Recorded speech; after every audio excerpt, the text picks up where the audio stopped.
Good morning dear students. इससे पहले वाले वीडियो में हमने ऑपेरॉन क्या होता है, उसका कंसेप्ट क्या होता है, इन सारी बातों को जाना था। इस वीडियो में हम इंड्यूसिबल प्रकार की ऑपेरॉन को पढ़ेंगे। जैसे कि हमने पहले वाले वीडियो में देखा था कि ऑपेरॉन के दो टाइप्स होते हैं, एक इंड्यूसिबल प्रकार का और दूसरा होता है निरोधी प्रकार का। तो इंड्यूसिबल प्रकार का जो ऑपेरॉन है उसका सबसे इम्पोर्टेंट उदाहरण है लैक ऑपेरॉन। कौन सा ऑपेरॉन? लैक ऑपेरॉन, जिसको जैकब बर्नार्ड ने देखा था, बताया था मैंने आपको 1961 में। तो ये जो लैक ऑपेरॉन होता है, इसकी स्ट्रक्चर कैसी होती है, सबसे फर्स्ट इसको देखते हैं। लैक ऑपेरॉन का मतलब होता है ई कोलाई में लैक्टोज की मेटाबॉलिज्म संबंधित ऑपेरॉन। पहले तो ये समझ लो, लैक या लैक शब्द का मतलब किससे है? लैक्टोज शुगर से है। किससे है? लैक्टोज कार्बोहाइड्रेट से। और ये जो लैक्टोज है उसके मेटाबॉलिज्म से related, specially in E coli में, प्रोकैरियोट्स में इसका मेटाबॉलिज्म कैसे होता है, उसके लिए कौन कौन से एंजाइम रेस्पॉन्सिबल होते हैं और उस एंजाइमों का जीन से किस तरीके से निर्माण होता है। मतलब वो एंजाइम प्रोटीन के बने होते हैं, तो प्रोटीन बनाने के लिए जीन का एक्सप्रेशन होगा, तो वो जीन एक्सप्रेशन उन एंजाइमों को बनाने के लिए किस तरीके से रेगुलेट होता है। कौन से एंजाइम को? लैक्टोज शुगर के मेटाबॉलिज्म के लिए जो एंजाइम आवश्यक होते हैं, उन एंजाइमों के निर्माण के लिए जो प्रोटीन चाहिए, उस प्रोटीन को बनाने के लिए जीन का एक्सप्रेशन होगा। फिर वो जीन एक्सप्रेशन एक कंट्रोल्ड मैकेनिज्म में होता है, तो उसका रेगुलेशन कैसे होता है, वो लैकोपेरॉन है। ओके, तो सबसे फर्स्ट हम देखते हैं लैकोपेरॉन की संरचना। तो लैक ऑपेरन की संरचना में, जैसा कि चित्र में आपको दिखाई दे रहा है, एक पार्ट तो ये हो गया यहाँ से यहाँ तक का, ठीक है। ये जो पार्ट है, इस पार्ट को तो हम कहते हैं कंट्रोलर जीन। कौन सा जीन? Controller gene. और दूसरा जो ये पार्ट है, यहाँ से लेकर के यहाँ तक का, ये वाला पार्ट कहलाता है स्ट्रक्चरल जीन। ये खुल नहीं रहा है पेन बराबर इस पर, फिर भी ये वाला जो पार्ट कहलाता है स्ट्रक्चरल जीन। दो तरीके के हो गए, इधर वाला कंट्रोलर जीन, इधर वाले स्ट्रक्चरल जीन। चलो ठीक। अब ये जो कंट्रोलर जीन है, इसमें कौन कौन से पार्ट हैं? तो एक ये पार्ट, दूसरा ये और तीसरा ये है लैक आई। लैक आई का मतलब रेगुलेटर जीन, जिससे आपका रिप्रेशर बनेगा। दूसरा है प्रमोटर जीन, जहाँ से आरएनए पॉलीमरेज, एमआरएनए पॉलीमरेज आगे बढ़ेगा। और ऑपरेटर जीन, जो इस लैक आई के द्वारा जो रिप्रेशर बनाया गया है, वो रिप्रेशर आकर के इससे जुड़ता है। तो कंट्रोलर पार्ट में तीन प्रकार के पार्ट हो गए। लैक आई यानी कि रेगुलेटर, जिससे रिप्रेशर बनता है, प्रमोटर जिससे आरएनए पॉलीमरेज आगे बढ़ता है, और ऑपरेटर जिससे आकर के ये रिप्रेशर जुड़ता है। इधर ये जो स्ट्रक्चरल पार्ट है, स्ट्रक्चरल पार्ट में हम लैक ऑपेरॉन की स्ट्रक्चर पढ़ रहे हैं, तो स्पेशली आप सुने इस बात को ध्यान से कि स्ट्रक्चरल पार्ट में फिर तीन प्रकार के जीन हैं। एक होता है लैक जेड प्रकार के जीन, लैक वाई प्रकार के जीन, और लैक्टोज उपापचय के लिए जिम्मेदार ए प्रकार के जीन। तो जेड, वाई और ए, ये तीन प्रकार के जीन कौन से ग्रुप में हैं? स्ट्रक्चरल जीन में, ठीक है। अब ये जो जीन हैं, इन जीन्स का क्या होगा?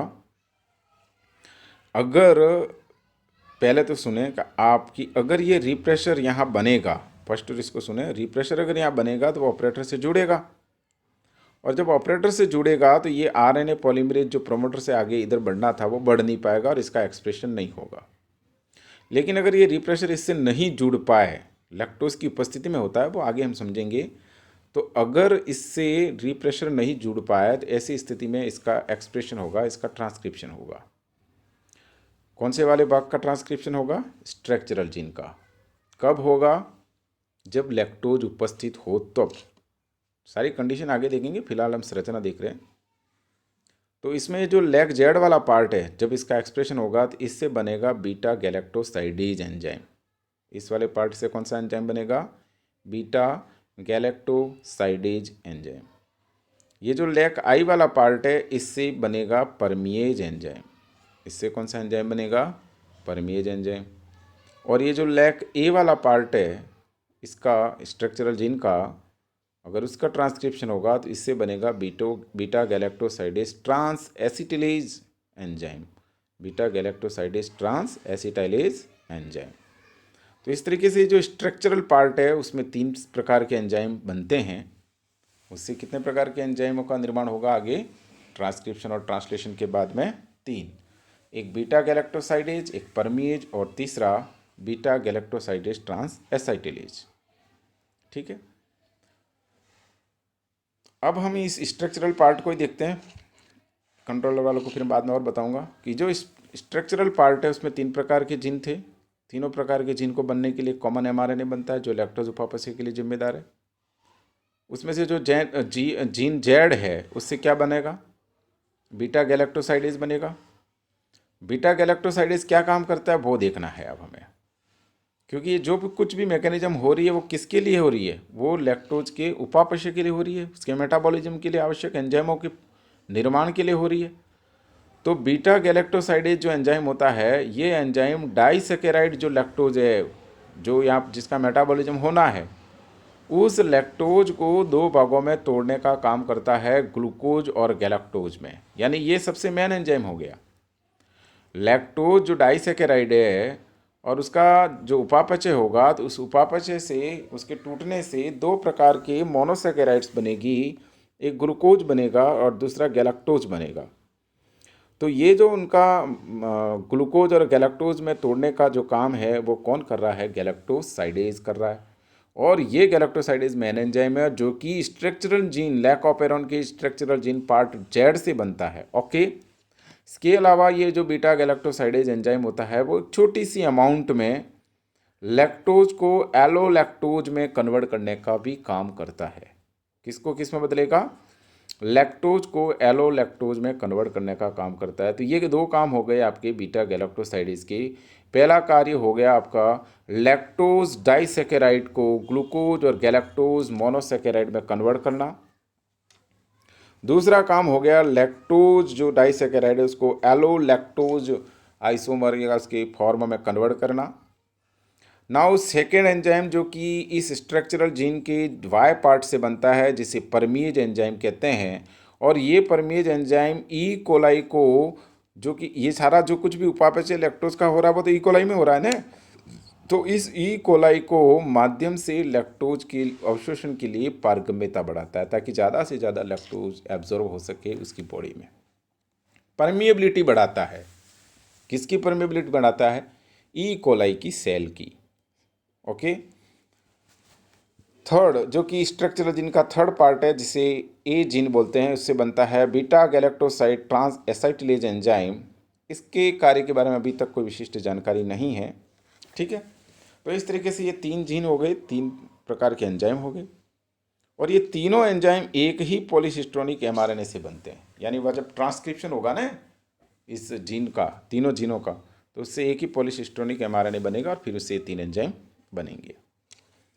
अब अभी हमने रेगुलेटरी पार्ट, कंट्रोलर पार्ट के देखा। तो कंट्रोलर पार्ट में कौन कौन से जीन थे? रेगुलेटर जीन था कंट्रोलर पार्ट में। एक तो रेगुलेटर जीन था, एक प्रमोटर जीन था और एक ऑपरेटर जीन था। रेगुलेटर जीन से क्या बनता है वही मैंने अभी बताया था, सदमक बनेगा जो किससे जुड़ता है? ऑपरेटर से जुड़ता है। जब ये सदमक ऑपरेटर से जुड़ जाएगा तो क्या होगा?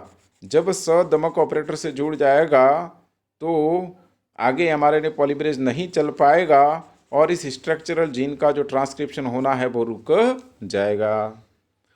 ठीक है, प्रोमोटर जीन ये आगे एमआरएनए को बढ़ाता है। ऑपरेटर जीन इससे जो सदमक बना वो आकर के इस ऑपरेटर से जीन से जुड़ता है। सदमक मतलब रिप्रेशर आकर के इस ऑपरेटर से जुड़ता है। ठीक है, तो ये तो हो गई स्ट्रक्चर। किसकी स्ट्रक्चर? लैक ऑपेरॉन की। अब हम इसकी फंक्शन मैकेनिज्म देखते हैं, काम कैसे होता है इसमें। लैक ऑपेरॉन के क्रियाविधि को देखें तो लैक ऑपेरॉन की क्रियाविधि में 2 पॉइंट हो जाएंगे। एक तो लैक्टोज की एब्सेंट में, यानी कि जब ई कोलाई जिस माध्यम में है उस माध्यम में लैक्टोज है ही नहीं। जब लैक्टोज है ही नहीं तो लैक्टोज के मेटाबॉलिज्म के लिए आवश्यक एंजाइम की आवश्यकता नहीं होगी, है ना। जो लैक्टोज मेटाबॉलिज्म से रेस्पॉन्सिबल हैं, रिलेटेड एंजाइम हैं, उनकी आवश्यकता नहीं होगी। जब इन एंजाइमों की आवश्यकता नहीं होगी तो यहाँ पर ये वाला जो स्ट्रक्चरल पार्ट है इसका ट्रांसक्रिप्शन भी नहीं होगा, ज़रूरत नहीं है ना, क्योंकि इसका ट्रांसक्रिप्शन इसलिए नहीं होगा क्योंकि ये ट्रांसक्रिप्ट होगा तो फिर उससे फिर आगे वो वाले एंजाइम बनेंगे, वो वाला प्रोटीन बनेगा। जब इन प्रोटीन की ज़रूरत ही नहीं है, एंजाइम की प्रोटीन नहीं, प्रोटीन एंजाइम की ज़रूरत नहीं है, इसलिए ये वाला पार्ट का ट्रांसक्रिप्शन नहीं होगा। ठीक है, तो इसको हम इस तरीके से समझते हैं कि जब माध्यम में लैक्टोज नहीं होगा तो ये वाले भाग का ट्रांसक्रिप्शन कैसे बंद रहता है वो देखते हैं। जब माध्यम में लैक्टोज नहीं होगा तो रिप्रेशर जो होगा, वो रिप्रेशर मैं सीधा इसी पे बता देता हूँ। आप देखें कि जब माध्यम में लैक्टोज नहीं होगा तो ये जो आपका रेगुलेटर जीन है आई, इससे एक रिप्रेशर बनेगा। ये दिख रहा है आपको, ये रिप्रेशर जाकर के किससे जुड़ रहा है? ऑपरेटर से। ठीक है, रिप्रेशर बाइंड टू ऑपरेटर। तो जब माध्यम में लैक्टोज नहीं है तो जीन आई यानी कि रेगुलेटर जीन से रिप्रेशर बनेगा और ये रिप्रेशर जा कर के ऑपरेटर से जुड़ेगा। ओके, जब ये रिप्रेशर ऑपरेटर से जुड़ जाएगा तो आरएनए पॉलीमरेज से आगे एमआरएनए पॉलीमरेज प्रोमोटर से आगे एमआरएनए पॉलीमरेज नहीं बढ़ पाएगा। यानी ऑपरेटर को लांग करके ये एमआरएनए पॉलीमरेज यहाँ आगे नहीं आ पाएगा इस स्ट्रक्चरल वाले पार्ट पर। जब एमआरएनए पॉलीमरेज इधर नहीं आ पाएगा तो इस भाग का ट्रांसक्रिप्शन नहीं होगा, और जब इस भाग का ट्रांसक्रिप्शन नहीं होगा तो क्या होगा? वही वाली बात, उसके प्रोटीन नहीं बनेंगे जो इस लैक्टोज के उपापचय के आवश्यक एंजाइम के लिए ज़रूरी होते हैं, वो प्रोटीन यहाँ नहीं बनेंगे। तो बात समझ में आ गई। तो इस तरीके से नॉर्मल कंडीशन में ये वाला जो ऑपेरॉन है वो कैसा होता है? Switch off. स्विच ऑफ क्यों रहता है? क्योंकि यहाँ रिप्रेशर बन रहा है जो कि एक्टिव है। कैसा है? एक्टिव। एक्टिव क्यों है? क्योंकि ऑपरेटर से जुड़ रहा है। जब ये ऑपरेटर से जुड़ जाएगा तो फिर आरएनए पॉलीमरेज आगे नहीं बढ़ पाएगा और इस प्रकार से इस भाग का क्या नहीं हो पाएगा? ट्रांसक्रिप्शन नहीं हो पाएगा, और इस तरीके से ये प्रक्रिया सारी बंद रहेगी। ओके, चलिए साहब, अब कंडीशन नंबर सेकंड देखते हैं। कंडीशन नंबर सेकंड ये है कि जब माध्यम में लैक्टोज उपस्थित हो तो क्या होगा? तो देखिए साहब, जब माध्यम में लैक्टोज होगा तो क्या होगा? जब माध्यम में लैक्टोज होगा तो उस समय क्या होगा? सबसे पहले हम ये देखते हैं कि जब माध्यम में लैक्टोज होगा तो उस समय एक जीन, जो एक एंजाइम जो पहले से कुछ मात्रा में होता है, जो होता है बीटा गैलेक्टोसाइडेज। ठीक है ना, वो बीटा गैलेक्टोसाइडेज इस लैक्टोज को एलोलैक्टोज में बदल देता है। कंडीशन नंबर सेकेंड, वापस बता रहा हूँ मैं, कंडीशन नंबर सेकेंड क्या है? लैक्टोज की उपस्थिति में लैक ऑपेरॉन की मैकेनिज्म बताइए। तो जब लैक्टोज उपस्थित है तो सबसे पहले से उपस्थित पूर्व का कुछ मात्रा में बीटा गैलेक्टोसाइडेज उस जीवाणु में होगा, ई कोलाई में। वो बीटा गैलेक्टोसाइडेज ये जो लैक्टोज है, इस लैक्टोज को एलोलैक्टोज में बदल देगा कुछ मात्रा में, फिर आगे प्रक्रिया चलती रहेगी। ओके, अब ये एलोलैक्टोज है, ये इंड्यूसर के रूप में काम करेगा। अब ये एलोलैक्टोज जो इस आई जीन से रिप्रेशर बन रहा था, इस रिप्रेशर से जुड़ जाएगा। ये एलोलैक्टोज इस रिप्रेशर से जुड़ जाएगा, और जब इस रिप्रेशर से ये जुड़ जाएगा तो ये रिप्रेशर जो होगा वो इनएक्टिव हो जाएगा। क्या हो जाएगा? इनएक्टिव, निष्क्रिय हो जाएगा। निष्क्रिय होने का मतलब है कि अब ये रिप्रेशर इस ऑपरेटर से नहीं जुड़ पाएगा।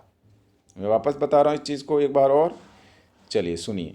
जब हम लैक्टोज माध्यम में उपस्थित है तब पहले से मौजूद बीटा गैलेक्टोसाइडेज की कुछ मात्रा इस लैक्टोज की कुछ मात्रा को एलोलैक्टोज में बदल देती है, और यहाँ पर ये एलोलैक्टोज एक इंड्यूसर के रूप में काम करता है। इंड्यूसर के रूप में इस तरीके से काम करता है क्योंकि नॉर्मल कंडीशन में हम जानते हैं कि इस आई जीन से रिप्रेशर बनता है और ये रिप्रेशर इससे जुड़ता है, और इस वजह से यहाँ आपका ट्रांसक्रिप्शन रुका हुआ रहता है।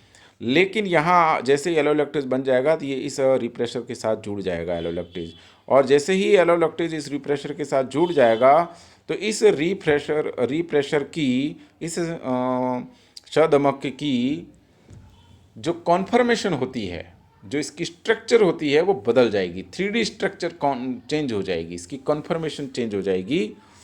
तो इसकी जब 3D स्ट्रक्चर बदल जाएगी तो अब ये ऑपरेटर से नहीं जुड़ पाएगा।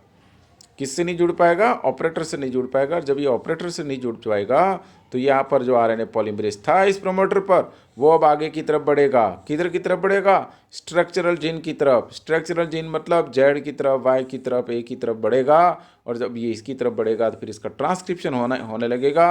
और जब इसका ट्रांसक्रिप्शन होगा तो इससे फिर बाद में ट्रांसलेशन होगा, प्रोटीन बनेगा और इससे फिर ये एंजाइम बनेंगे। और जो कि किसके लिए जिम्मेदार है? ये सारे एंजाइम लैक्टोज के मेटाबॉलिज्म के लिए जिम्मेदार है। ओके, तो इस तरीके से लैक्टोज की उपस्थिति में लैक्टोज की उपापचय के लिए आवश्यक एंजाइम बनने लगेंगे, क्योंकि लैक्टोज जो होता है वो जो रिप्रेशर होता है उस रिप्रेशर की कॉन्फर्मेशन को चेंज कर देता है और इस वजह से रिप्रेशर ऑपरेटर से नहीं जुड़ पाता है। और इस तरीके से यहाँ पर जीन एक्सप्रेशन जो प्रक्रिया होती है वो शुरू हो जाती है और अब ये मतलब ये जो ऑपेरॉन है वो स्विच ऑन हो जाता है। ठीक है, तो इस तरीके से ये जो मैकेनिज्म है वो नेगेटिव रेगुलेशन मैकेनिज्म है। किस प्रकार की है? नेगेटिव रेगुलेशन मैकेनिज्म है लैक ऑपेरॉन। ठीक है, दैट्स ऑल, थैंक यू।